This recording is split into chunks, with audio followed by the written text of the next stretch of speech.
It's December. Oh my gosh, man. It's another year. This is, time is speeding up. I feel like Einstein said something about this. I feel like, you know what I mean? Like there's a lesson there about time. I think I've actually figured out why it feels faster. Okay, let's hear it. All right. So when you're younger, 1 year could be like, if you're 10 years old, 1 year is like 10% of your life. So it feels long. Yeah, it's Right? 1/10 of your life. Right. But when you're in your 50s, 1 year Or in 30s like me. or 30s like you.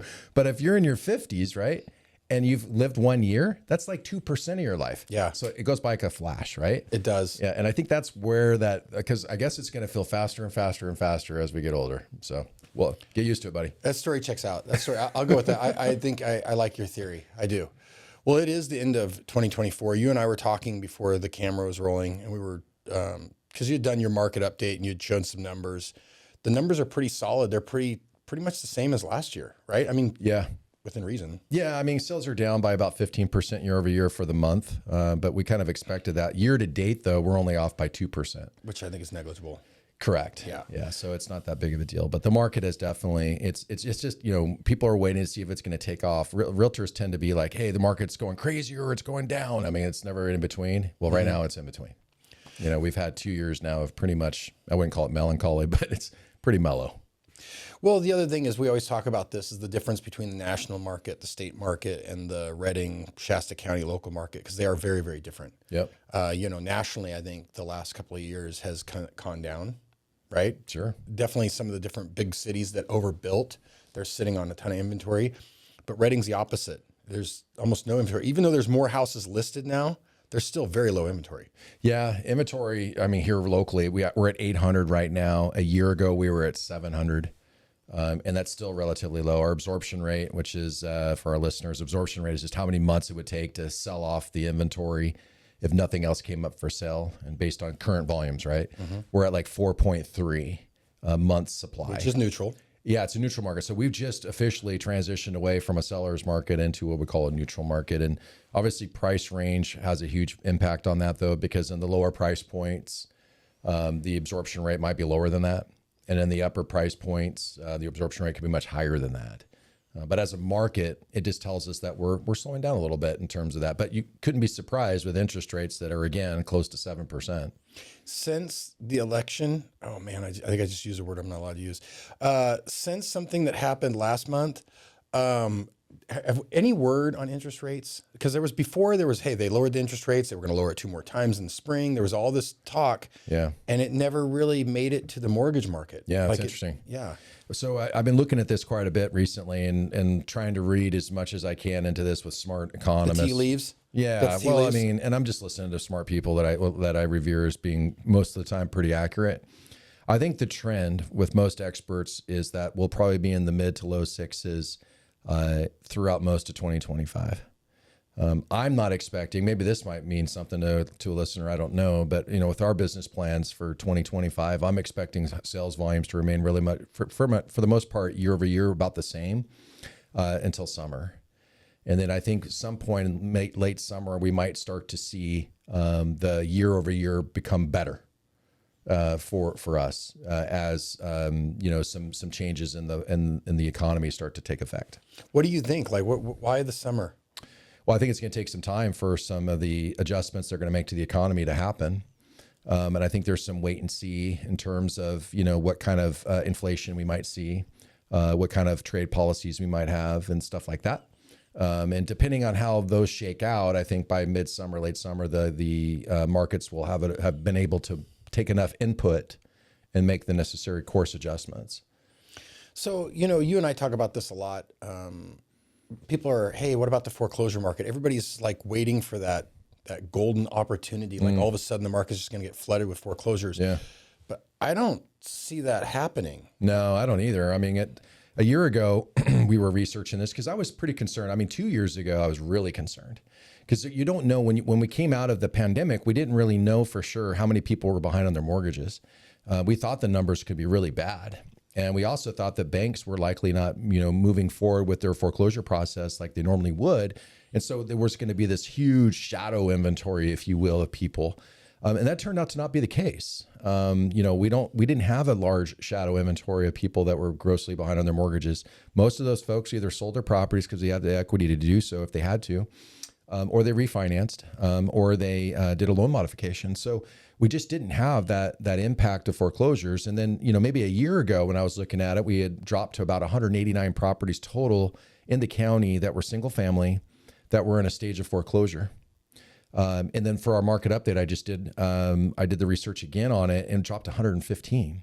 Down to 115? That's right. A total of 115 single family that are in some stage of foreclosure, and not to take away from the hardship they have to endure, No. but only about a third of those are likely to ever even hit the foreclosure market itself. The remaining ones will either sell their home because they have the equity, or they'll refinance, or they'll do a loan modification. And so, we're probably only to see maybe a third of that come to the 35. market. It's just not very Not going to big. have any effect. Yeah. And years ago, over the last 25 years, we've had multiple foreclosure markets. And this one doesn't seem like anything at all. Yeah, I think everybody's, you try to look at history and everyone tries to time everything. You try to time the stock market, you try to time real estate. I was just talking to some friends that live out of the area, and they were asking about the local market. Because they were thinking about buying maybe an Airbnb. They wanted a house up here. They have family up here, and they wanted to be able to come up when they wanted to come up and it'd be relaxing. And then when they weren't here, they'd Airbnb it. And so we were talking about the market, and I just said, we don't, because they're in the Bay Area and they're seeing a different market. Sure. And they were wondering if that's here. And I said, no, not at all, because we simply don't have the inventory. Right. That's the tailwind that's battling the headwind of interest rates. Yes. And as soon as that interest rate, if it goes down, which, we think it's either going to stay the same or maybe come down, but that's like a cap that once that thing comes off, especially anything under probably $500,000, you're going to start seeing prices go up, especially under $400,000, especially under like $380,000. You're going to see prices rise fast, right? Yeah, we have a pretty tight housing market. There's a few reasons for it. One of them, you already said, the higher interest rate environment, there's not a lot of new construction taking place. They simply just can't build at a price where they can compete against the existing resale market, or they can't build at a price that buyers can afford right now with the higher interest rates. But the other challenge to this is that the rental market right now is extremely tight too. Doing my research again for our market update, I discovered that right now in the city of Reading, it's reported that we have a vacancy rate that's less than 3%. Oh, that's nothing. It's nothing. And if you go to the county, it's about 4%. And historically in the last year and a half or so, it's been about 7%. And so part of that's because it's in the winter months. And, people don't move during the holidays very much. And so you've got inventory that's essentially, locked in right now. But that vacancy rate is low. And so even if you wanted to, let's say you weren't happy that your property hasn't appreciated in value too much in the last year, you're not going to just walk away from it, because if you do, you still have to pay for rent somewhere, and that is a huge challenge, I think. When people think, and I've heard this a little bit about, buyers saying, hey, gosh, we'll wait for the market to crash or whatever. And I'm like, I just don't know where that would come from. You would have to have a massive increase in inventory with sales remaining low in order for that to take place. Well, where's that inventory going to come from?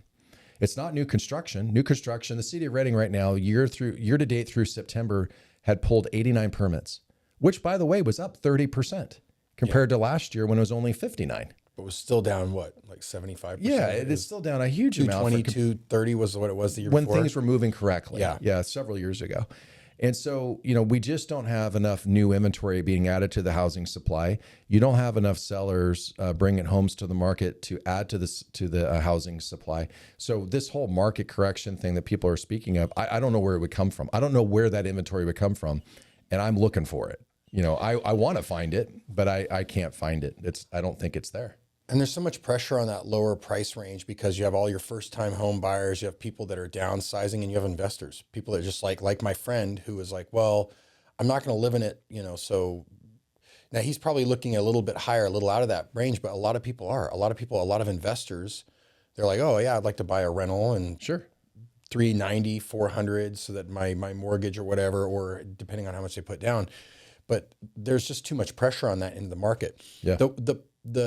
the side of the market that I see where there is where you have, unfortunately, people in the 800 plus thousand range. They'll run into a realtor that'll tell them whatever they want their house to be worth to get the listing. You know what I mean? So it's sure it's worth 900, and then you've got price corrections and you've got reductions and everything, and that's the only time I've seen that. But it's just because, no, your home's not worth 900,000. The market cannot sustain that. So I don't see any of that on the lower end of the market. And to me, the lower end just keeps rising. The lower end used to be 350, 325, 350. I'd say now the lower end of the market's under 425, right? Yeah, I mean, the lower end of the market is probably under 400 right now. Yeah. Well, if you look at the average sales price in the market year to date, it's 400,000. A year ago, 400,000. That's the average, right? The median's slightly lower than that. Last year it was 369. This year it's 360. 369 last year. It's 366 this year for median. To me that's the same. So if you want to argue what the lower end or upper end is, I mean, at the median, half the homes sold for less than 369. And new construction, I think D.R. Horton's really the only one that's bringing. I mean, I think there might be a couple other builders, but the only builder right now that's bringing housing inventory at scale is D.R. Horton. You still have builders right now that are building, onesie twosie kind of situations throughout the county, and some of these people were building a much higher volume before. But D.R. Horton's hard to beat right now. I mean, they purchase things in bulk. So they've got, rail cars full of lumber and windows and circuit breakers and appliances. I mean, they've got a business model and a supply chain that is so well refined that they're able to bring product to the market at really a price that's difficult for the traditional home builder to do. Now, they're obviously, there's not a lot of options and flexibility with those, which is what the local builders can do. So if people ask me, well, what's the difference between D.R. Horton and a local home builder right now? I said, well, D.R. Horton's going to build a home, and they're going to build the home the way that they want to build it. And if you want to buy it, great, right? Which is working because a lot of people like what they're doing. But if you're a homeowner who wants to participate and have some input on the process of building a home, you're working with one of the local home builders. If you want like a custom home. Yes. And so I think there's some collaboration that can take place between the two entities, right? So, labor, for example, I think labor and the cost of materials could probably improve locally if D.R. Horton's labor supply and the contractors here locally work together a little bit more. So I'm optimistic that as the years go forward, I don't think D.R. Horton's going anywhere. I think that they'll be able to build out a better local workforce and integrate that in a way where it'll really have a larger impact in our local community too. And you and I've talked about, there's a couple of things. One of the markers that I would look for if I was actively watching the market, which I'm not, but if I was actively watching the real estate market and I was like, buy, sell type thing, one of the markers I would look for is building permits being pulled. But you have to realize that that's still going to be 9 to 12 to 16 months. Like if they start pulling a bunch of permits now, it's probably not even going to start hitting the market for at least 9 months, probably longer than that. Yeah, it's going to take a while. I mean, it's reported there's about 1,000 lots or so that are in some stage of development. Not that the dirt's moved, but like, paper lots, things like that. There's a collection of several hundred of them that right now I think you could actually go and apply for a grading permit and start to do it. The challenge is that once you start to make that investment and start moving dirt, you really need to keep going. And right now, I think until they're optimistic enough, collectively all the builders in town, including D.R. Horton, until they're optimistic enough that the absorption rate would be able to handle, the amount of new construction being brought into the market, because that's part of it too, right? Yeah. They can't build 50 homes and then expect them all to sell in the 90 days that they want them to sell in because there's not enough of those in that price point to sell. So they're trying to be somewhat careful about it. But we have the ability to build as interest rates come down. I think you're going to start to see new construction picking up. One of the other things, I was watching the All In podcast the other day, and David Friedberg was talking, and he was saying something that you said. I can't remember how long ago you said it, but you said it a while ago. He was basically saying California is overregulated. He was like, because they were talking about DOGE, which is Department of Government Efficiency, and this movement to try to say, hey, look, the government's just too big. It's inefficient. It's too bureaucratic. This isn't a dig on whatever anybody wants to interpret this. You interpret it however you want. The point is that too much money is going to the government for too little services coming back. We've hit that tipping point. And you had spoke a couple of years ago about like, hey, if you want to spark building, let's go back to building code from the 90s. Yeah. Go back 30 years in building code. None of those houses are falling down. None of them are, they're not falling down, but my microphone is. none of them are falling down, and they're still here. And yet, if we could go back, it would spark builders to start building, because it's just there's too many regulations. Yeah, you're right. I think that when I look at the new construction here in our market, the state of California has a big problem. And that problem is that they're over-regulating just about everything that they're doing with new construction. So if California already has a really strict housing plan, and they're adding more requirements, like for your central heating and air systems, your plumbing systems, the refrigeration, like for example, and heating and air systems are going to be changed out this year. They're adding all this stuff. Well, that means that these folks have to change out all of these units. They have to, and all of it costs more money. For the city of Redding, what I'd like to see, I'd like the city of Redding to get rid of any regulatory requirements that they're putting on people that are trying to build homes. Don't put anything more than what the state of California requires. If you just do that, then every builder that's in the state that looks at Redding as an option for them to build in, they wouldn't see a single thing that we're asking them to do that is not required at the very minimum in all the other communities in the state of California. If Redding was truly committed to building affordable housing, they wouldn't add a single regulation beyond what the state requires. And that would really have a significant impact on replenishing the housing supply and keeping our prices at a point where people can afford to purchase. It's a big deal. They need to be looking at it. Well, I think, and it's not just here. It's kind of everywhere, and it's baked into the system. It's no dig upon anybody. The system is designed to get larger. That's just how the system is. So it requires people to come along and say, hey, look, we need to stop the growth of the system, meaning like we don't need more regulation. Everything's fine. We need to bring it back. We need to bring it down a little bit. I would go one step further and say that we need to change the system. So if part of your system is to You want to put the system on trial, Josh? Is that what you just said? No. Attica. No, what I'm saying is that why don't they integrate an additional step in that existing system and say, being thoughtful about what you've already done, let's eliminate things that don't work. Oh, yeah. And let's make sure that's a part of the system. So that way, as the system evolves and gets better over time, which I would assume all of us want to see happen, right? Who wouldn't want it? Who wouldn't want it to be more efficient, right? And so, I mean, if that's an area I think that we can get a lot better and get the costs back down again. Oh, I think that needs to be, well, I don't know who even has the power to do that. I don't know if that's a city council thing, or I don't even know where that lies. Like the building department, I guess the city council could direct the building department or something. I honestly don't know how all that works. Well, you have a city manager, and the city manager kind of lays out what their vision is for the building department.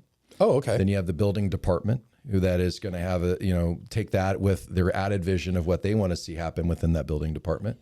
And then you have everybody, your lieutenants that are going to be executing out on that mission. And so the city council and the city of Redding, the challenging part is that it's a collective body that doesn't really have an elected mayor. So you can't run on a policy. You just got to trust they're going to make good business decisions.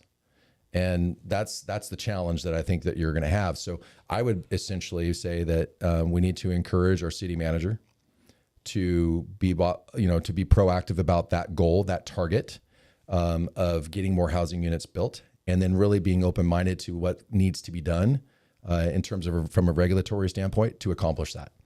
And I'm not saying they're not already doing this. I'm just saying that would be, obviously what would need to be done. I thought about that Costco and everything that's going on because they're still building out there on where Bocelli and Bonneview come together. Mm-hmm. I was just driving there the other day, and they've got there's restaurants going in there. I don't know all the things that are going in, but you can see that there's space that they're really building out.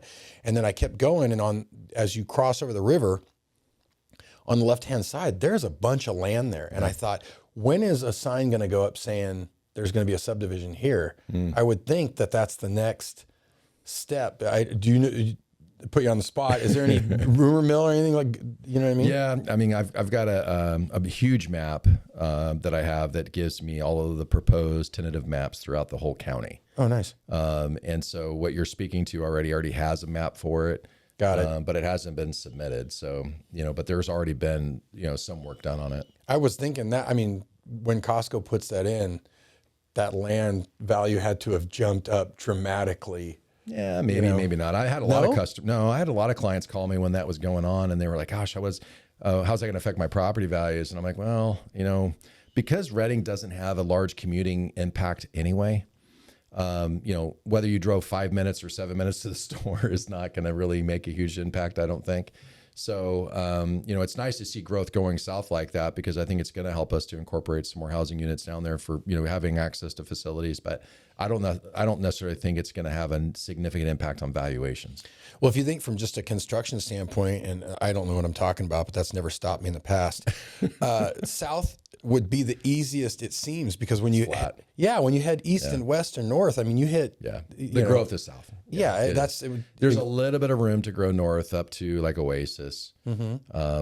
At a mountain gate area, at a reasonable cost. But as soon as you get past that, obviously it gets too foothilly. And it's always the trucks. It was a couple of weeks ago they shut I-5 down. That's that's tough. Exactly. But it just costs more to do any kind of development on rolling topography. But and if you go south, obviously it's flat. And so the biggest challenge I think that all of the utility is going to have, or all of the city is going to have, is going to be utility, and not power, not water, but sewage. Okay. It's going to be the biggest issue. Like if you go to Idaho, if you go to Tennessee, if you go to Florida, you go to Texas, you go into these new developments right now, they're developing faster than the sewer treatment plants can keep up. And so now you're seeing septic systems in their front yard, and they have like grinders in them, and they're using that to, to push them out into an open field somewhere. And there's like the community has one large septic system, leach field, if you will. And probably at some point that's going to start to fail, and they'll have to connect it to the city sewer system later. But hopefully you have the sanitary systems in place to accommodate when it's time. That's the problem. So I think that when you see development going south, there's going to be a lot of thought that's going to have to go into the sanitary side of it, the sewer treatment and things like that. To put you on the spot, are you plugged into like Red Bluff? And does Red Bluff get like an overflow? Is there much development going on there because there's more space or something like that, and because Reading, it's you know what I mean, or is it just not affected by it? The units, the volume of units being sold in Red Bluff is so low that it's really hard to run any models on it. We overlap in there in terms of our services that we offer, and so because we do a lot of the marketing for the county of Shasta, and of course that overlaps into Tehama, and so we're obviously servicing clients in Red Bluff and then in North Red Bluff. But as soon as you cross over that, it starts to get so spread out. It's hard to service that properly. But I think that most of the development is happening more in the city of Reading because of the infrastructure that's here.